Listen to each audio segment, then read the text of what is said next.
अनुप्रिया यादव से अनुप्रिया यादव से रिएक्शन ले लूं। अनुप्रिया जी, अभी नीरज मिश्रा जी ने ये कहा कि मिथिला का बहुत ज़्यादा अपमान किया है भाजपा ने, जेडीयू ने। जब तक उस अपमान पे माफ़ी नहीं मांग लेते हम आगे के सवाल का जवाब नहीं देंगे। लक्ष्मण जी, आप कांग्रेस के प्रवक्ता से कभी जवाब की उम्मीद कर भी नहीं सकते। जो बेशर्मों की जमात बैठी है, जिसने बिहार में आकर के बिहार में आदरणीय प्रधानमंत्री मोदी जी की मां को गाली दिया, उस पे उन्होंने कभी भी क्षमा नहीं मांगा। पूरे बिहार को बीड़ी से तुलना कर दी, उस पे कभी माफी नहीं मांगा।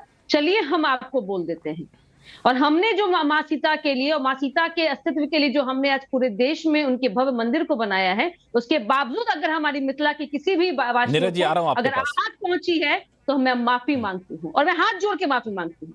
मैं उस बेशर्मों की लिस्ट में शामिल नहीं होना चाहती जो बिहार की जनता के साथ में दोगली नीति रखती हो और बिहार की जनता को हमेशा से दबे कुचले की नीति के साथ में रहती हो। ऐसे कांग्रेस की बात, कांग्रेस आगे बढ़े नहीं बढ़े, इनको तो इनकी पार्टी, इनके सहयोगी दल ने बता दिया कि आपका अस्तित्व क्या है। आज के प्रेस कॉन्फ्रेंस की बात करते हो, अब मुद्दे पे बात कीजिए। नीरज जी सुनिएगा, आपकी अस्तित्व यह है कि आपने जिस सीडब्ल्यूसी की बैठक करा ली बिहार में, उसके बाद में आपने कांग्रेस को नहीं बचाया। आपने जो बिहार में यात्रा निकाली कांग्रेस बचाओ यात्रा की, उसके बाद भी आपने बिहार में कांग्रेस को नहीं बचाया। अरे जो लोग आज जिस लड़ाई को हार गई, ऐसी कौन सी मजबूरी थी? आप पूछे, मैं आपसे पूछना चाहती हूँ कि ऐसी कौन सी मजबूरी थी जो इतने दिन तक आप बच रहे थे तेजस्वी जी का नाम लेने से? आज ऐसी कौन सी मजबूरी इस नाम को आपने ले लिया और एक भी डिप्टी सीएम आपसे वादा नहीं किया गया? ऐसी कौन सी मजबूरी होती है कि आपके शीर्ष नेतृत्व मंच को शेयर नहीं करते हैं? अरे भाई, पहले अपने गिरबान में झांक लो, अपने कार्य को देख लो कि आप कैसे घिनौने पाप करते हैं बिहारी की जनता के साथ में।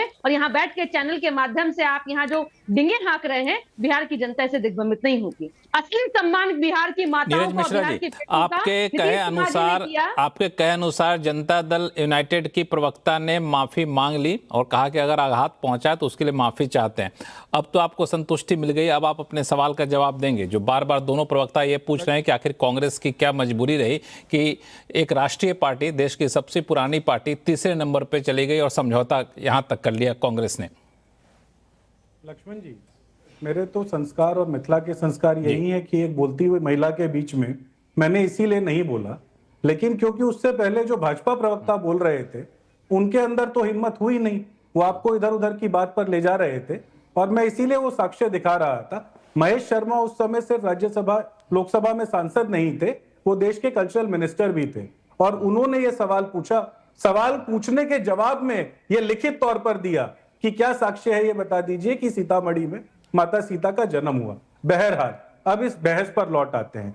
देखिए ना, ये तो आप लोग पिछले 15 दिन से इसी बात के आगे पीछे हो रही थी सारी कहानी कि भाई तेजस्वी जी के नाम को आप लोग क्यों औपचारिक तौर पर नहीं ले रहे हैं।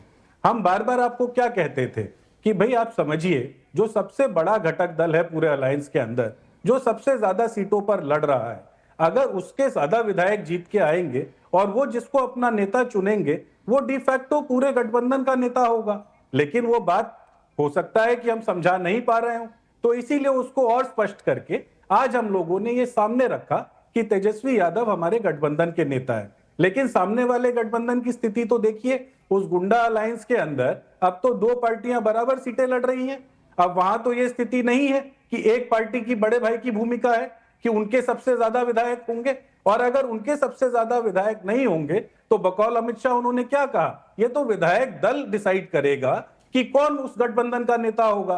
तो जब विधायक दल में इनकी संख्या ज्यादा होगी, और आज क्योंकि वो स्थिति ऐसी है कि इनके वर्किंग प्रेसिडेंट के माध्यम से आधी पार्टी वैसे ही तोड़ने की कगार पर बैठी हुई है भाजपा, तो उनको वो सांसदों का खतरा नहीं है जिन सांसदों के बलबूते पे आज सरकार चल रही है दिल्ली में।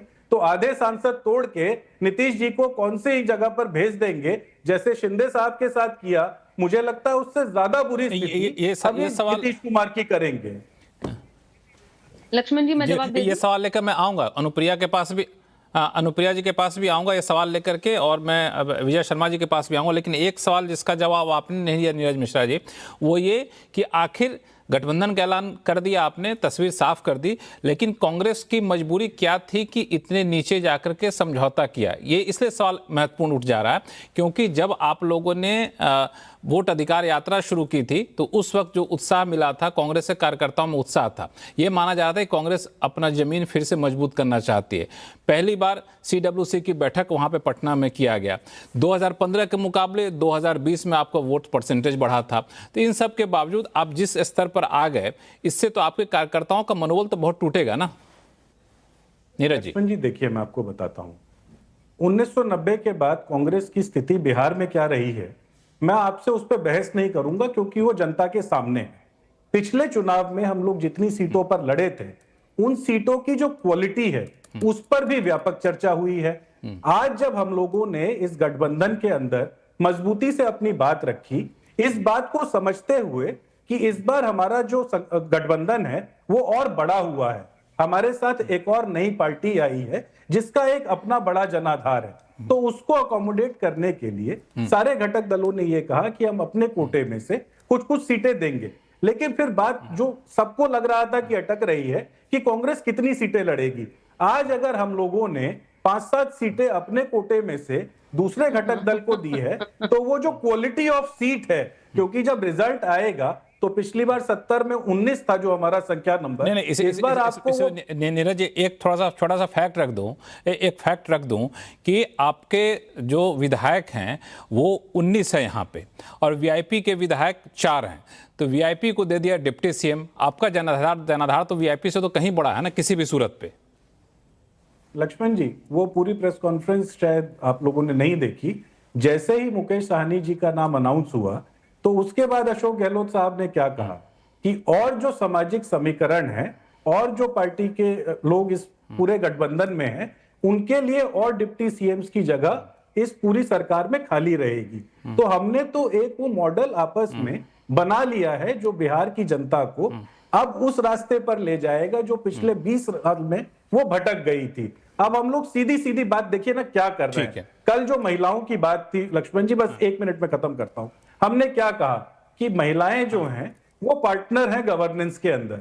हम लोग उनको एक इस तरीके का मौका देना चाह रहे हैं जिसके अंदर उनको सम्मान के साथ जीने का अधिकार मिल जाए, उनको पढ़ने का अधिकार मिल जाए और उनको साथ में रोजगार मिल जाए। तो इस बात को जब हमने सामने रखा, इसी मॉडल के तहत हमने अपनी सारी पॉलिसीज बनाई हैं और बिहार की जनता ने उसका बिल्कुल खुले हाथों के साथ स्वागत भी किया है। इसीलिए आप जब प्रचार में कहीं भी जाएंगे, कवरेज में कहीं भी जाएंगे, आपको दिखेगा कि जनता अब ये कह रही है कि गठबंधन के नेता तेजस्वी जी हैं, बाकी लोग जो उस सरकार के हिस्सा होंगे वो सब उन सारी बातों पर खरे उतरेंगे जो उन्होंने वादे किए हैं।